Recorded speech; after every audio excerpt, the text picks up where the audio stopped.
Je pense que toutes les personnes qui sont dans la salle aujourd'hui savent à quel point le moment qu'on est en train de vivre est un moment historique qui restera dans l'histoire. Et dans plusieurs années, dans plusieurs décennies, on dira il y a eu la bataille des retraites de 2023. On est dans cette bataille qui est une bataille historique et on est sans doute dans un moment qui est un moment charnière. L'enjeu, ça a été dit avant moi, c'est de gagner. Et l'enjeu pour gagner, c'est que chacun qui est engagé dans cette bataille se dise que oui, on peut gagner si on continue à se mobiliser. Oui, on peut gagner et pour partie, même si on n'a pas gagné complètement la partie encore, on a déjà gagné une première manche de cette partie. Parce que ça fait maintenant plus de 2 mois qu'on est mobilisé contre cette réforme des retraites. Parce que le gouvernement, il avait un plan qui avait été élaboré de longue date, qui était d'utiliser une procédure parlementaire particulière pour limiter les temps de débat à 50 jours, pour essayer de faire en sorte que le mouvement social n'ait pas le temps de se déployer dans le pays, pour faire en sorte qu'il y ait un vote à l'Assemblée nationale, un vote au Sénat, un vote définitif en moins de 50 jours, et qu'ils puissent dire voilà, ça y est, le travail est fait, vous n'avez pas eu le temps de vous mobiliser, et on a réussi à reporter l'âge de départ à la retraite à 64 ans. Ça, c'était son plan initial du gouvernement. Et déjà, on a fait dérailler son plan. On a fait dérailler son plan parce que ça fait plus de 2 mois qu'on est mobilisé. On a fait dérailler son plan parce que ce texte, il n'a aucune légitimité populaire. Vous avez peut-être vu, il y avait encore un sondage qui a été publié cet après-midi, qui dit que vous avez 2/3 des Français qui souhaitent que la mobilisation continue, que vous avez 70% des Français qui pensent que le gouvernement doit retirer son texte de loi, que vous en avez autant qui disent qu'ils ne sont pas convaincus, bien évidemment, par la pertinence de ce texte de loi, que vous avez plus de 90% des actifs qui pensent que le report de l'âge de départ à la retraite à 64 ans est inacceptable. On a réussi à gagner parce qu'on s'est mobilisé dans la rue, dans les manifestations, des manifestations les plus puissantes dans ce pays depuis les 30 ou les 40 dernières années.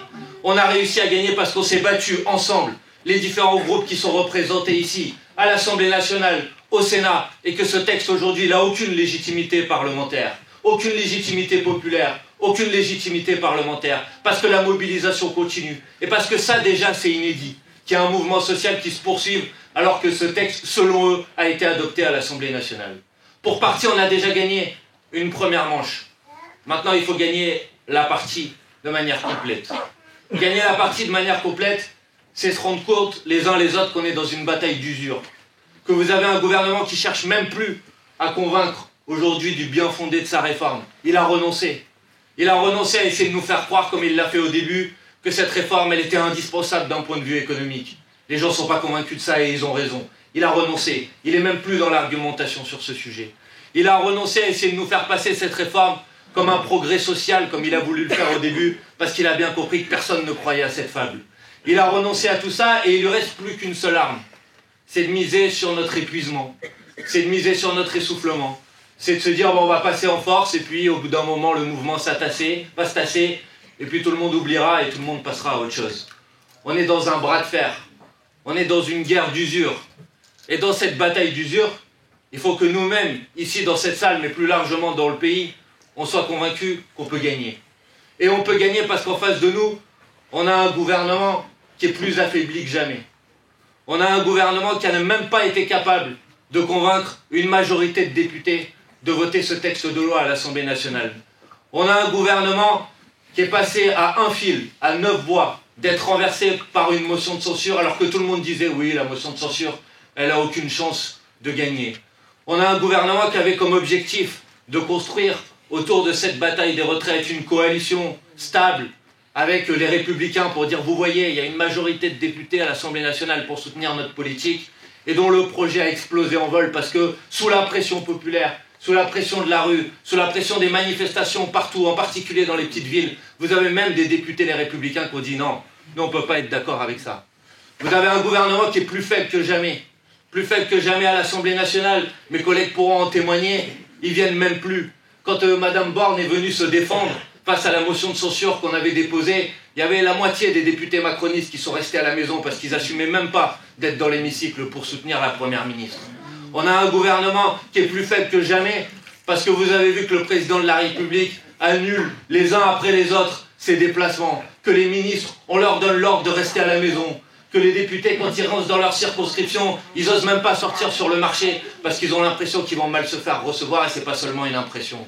On a un gouvernement qui est plus faible que jamais, à tel point, ça a été dit par les jeunes tout à l'heure, qu'ils sont obligés de lâcher du lest pour essayer de faire en sorte qu'il n'y ait pas de nouveaux fronts de contestation ou de nouveaux foyers de contestation qui émergent. Notamment, ça a été l'annonce de ce matin sur le report du SNU obligatoire. Vous avez un gouvernement qui est dans une extrême difficulté. Et ça, il faut en être convaincu, parce que oui, la lutte, c'est fatigant. Parce que oui, la lutte, parfois, on peut perdre espoir et on peut se dire, est-ce que vraiment on va y arriver? Mais dites-vous qu'en face, ils doutent plus que nous. Dites-vous qu'en face, ils sont pas sûrs de leur coup. Dites-vous qu'en face, ils savent pas comment ils vont s'en sortir. Je sais pas si vous avez vu hier, maintenant, apparemment, à l'Élysée, on cherche une idée de génie pour sortir de cette situation. Non, nous, on a une idée de génie à leur proposer. Elle tient en 3 mots. Retirer la réforme des retraites. Tout simplement. Ça, c'est une idée de génie. Il n'y a pas besoin de plus ça pendant des heures et des heures. On a un gouvernement qui est plus faible que jamais, qui est divisé, qui est fracturé. On a Madame Borne qui vient de me dire même qu'elle n'utilisera plus jamais le 49.3 en dehors des textes budgétaires. Alors là, je vous dis attention. Parce qu'il se trouve que le 49.3, il a été utilisé à 10 reprises depuis le mois de juin dernier, et à 10 reprises, c'était sur des textes budgétaires. Donc, bon, quand la Première ministre vous dit qu'elle ne va plus utiliser le 49.3 sur les textes budgétaires, vous ne laissez pas endormir pour cette promesse. Mais le fait même qu'elle soit obligée de dire ça démontre à quel point elle est obligée de tenter de donner des signaux, d'essayer de mener une bataille de communication pour dire « Bon, on a compris un petit message, on va changer, on va changer ». On ne les croit pas, bien sûr. Mais ça dit quelque chose de l'état dans lequel ils sont.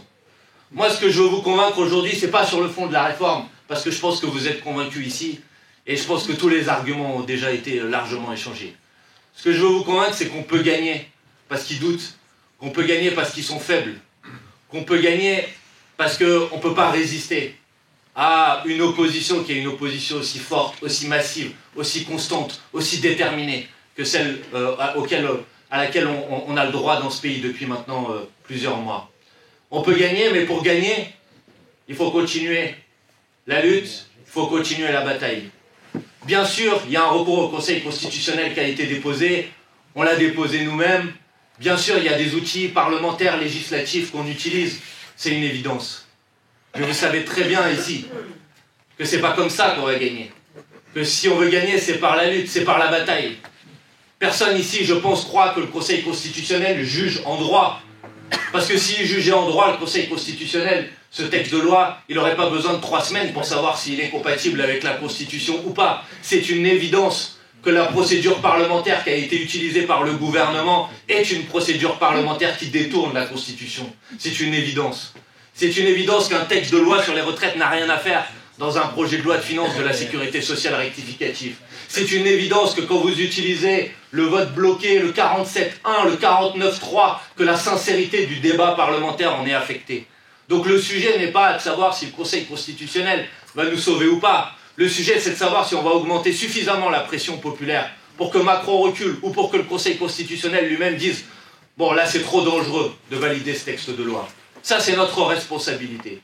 Notre responsabilité, c'est bien sûr d'être dans les manifestations, et il y a une nouvelle date de manifestation jeudi prochain, et il faut encore y être, même si c'est fatigant, même si on se dit que c'est la 10e ou la 11e, parce que ça contribue à augmenter et à maintenir encore la pression sur le gouvernement. Mais notre responsabilité, c'est aussi de faire en sorte, et je suis d'accord avec ce qui a été dit précédemment, que le mouvement de grève, il se généralise partout dans le pays. Et je veux dire ici, gloire aux éboueurs, gloire aux raffineurs, gloire aux électriciens, gloire aux enseignants, gloire à tous ceux qui se battent, gloire aux docteurs, gloire à tous ceux que j'ai oubliés, parce que c'est grâce à eux qu'il y a cette pression dans le pays. Et il ne faut pas juste leur dire merci et leur dire bravo. Il faut les aider, se mettre en grève nous-mêmes quand on a la possibilité de le faire, les soutenir financièrement. Et vous savez que depuis le 49.3, les caisses de grève explosent. Continuez à les aider, continuez à soutenir. Choisissez la caisse de grève qui vous va, mais il faut leur donner le coup de main. Il faut que la grève se généralise, qu'elle s'étende. Il faut faire en sorte que l'économie soit impactée par la mobilisation, puisque le président de la République n'écoute pas 3 millions de Français dans la rue. Peut-être qu'il écoutera quelques grands patrons qui commencent à sentir l'impact de la mobilisation sur leur portefeuille. Et puis il faut que la jeunesse continue à se mettre en mouvement. Rappelez-vous le contrat première embauche en 2006. passé à l'époque déjà par 49.3, retiré parce qu'il y avait une mobilisation particulièrement importante et déterminée de la jeunesse, soutenue par les organisations syndicales de salariés. On peut gagner par la grève, on peut gagner par la mobilisation, on peut gagner par le blocage, on peut gagner si on lâche pas l'affaire, on peut gagner si on ne se laisse pas décourager par ce qu'ils essayent de faire. Et on peut gagner si on ne cède pas à leurs provocations. Et on peut gagner si on est capable aussi de dire et de protester et de réagir face à la répression inacceptable qui frappe le mouvement social aujourd'hui. Non, nous n'acceptons pas les réquisitions parce que le droit de grève, c'est un droit qui est garanti par la Constitution. Moi, je dis merci aux syndicalistes du dépôt pétrolier de Fos-sur-Mer dans les Bouches-du-Rhône, parce que quand il y a eu une première réquisition, ils ont réagi et ils ont envoyé un signal de combat partout dans le pays. Ici en Normandie aussi, il y a eu des mobilisations contre les réquisitions. Non, nous n'acceptons pas des techniques de maintien de l'ordre qui sont jugées illégales, y compris par le Conseil d'État en France, comme les NAS sans issue, et donc il faut les dénoncer. Nous n'acceptons pas les détentions et les arrestations arbitraires qui font la honte de la France à l'échelle internationale, dénoncées par le Conseil de l'Europe, dénoncées par le rapporteur spécial de l'ONU sur le sujet, dénoncées par le syndicat des avocats de France, par le Conseil de la magistrature, par l'ensemble des organisations de défense des droits de l'homme qui disent cette manière de traiter le mouvement social est inacceptable. Donc il faut le dénoncer, mais il ne faut pas avoir peur, il faut aller dans les mobilisations. Voilà comment on va essayer de gagner ensemble, les camarades. Bien sûr, à l'Assemblée nationale, on va continuer notre bataille. Bien sûr, au Sénat, la bataille va continuer. Bien sûr, on continuera la bataille partout. Mais si on veut les faire plier, on va les faire plier, on va les faire craquer. Et pour les faire craquer, il faut qu'on soit encore plus nombreux jeudi prochain. Il faut qu'on soit encore plus nombreux dans la grève, qu'on soit encore plus nombreux dans les blocages. Je vous le dis, je prends l'engagement ici, la victoire, elle est au bout du chemin.